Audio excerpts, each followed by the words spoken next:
السلام عليكم. طبعا الفيديو اللي فات كنت صورت الجمبري ده وهو بيقشره قبل ما يتقشر. وما خدش وقت، يعني قشرته بسرعة وغسلته وصفيته وقمت حطاه في اكياس وقمت عيناه.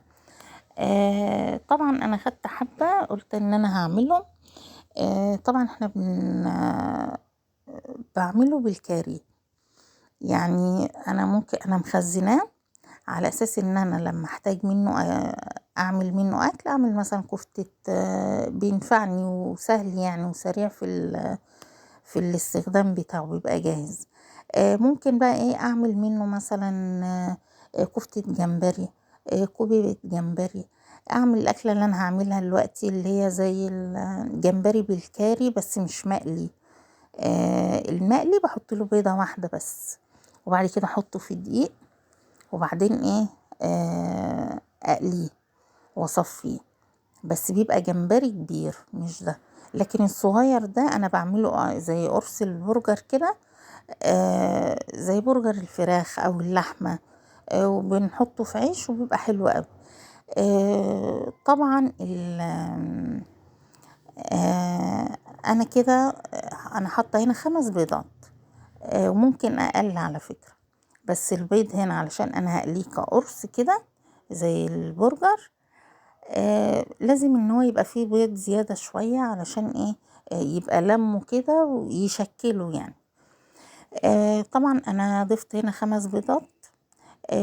وملح وفلفل اسود وضفت كمون وثوم مفروم وكاري وبسيط من الكركم يديله لون وما يمررش. وحطيت بسيط قوي من البيكنج باودر. ماشي، علشان البيض ينفش وانا بعمله اقراص مع الجمبري. كده تبقى سهلة. يعني هو ميزة الجمبري ان هو يعني موفر. اللي هو الصغير ده هو ممكن بيتباع دلوقتي ب100 جنيه على فكرة، بس موفر. يعني ممكن يعني تاخدي كمية زي دول كده مش كتير قوي، هم مش باينين، هم اكتر من كده، ظاهرين ان هم اقل شوية. بس يعني مثلا كيلو ممكن يخليكي تعملي منه اكلة. شوفوا هو نضيف ازاي متصفي. الحبة دول غسلتهم وصفتهم على قد ما انا عايزة اعملهم.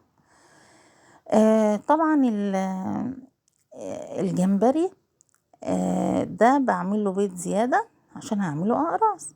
الجمبري الكبير بقى اما باجي اعمله بالكاري بيبقى نفس الطريقة ونفس التوابل، بس ببيضة واحدة بس، وبعدين بحطه في دقيق وبعدين اقليه واصفيه.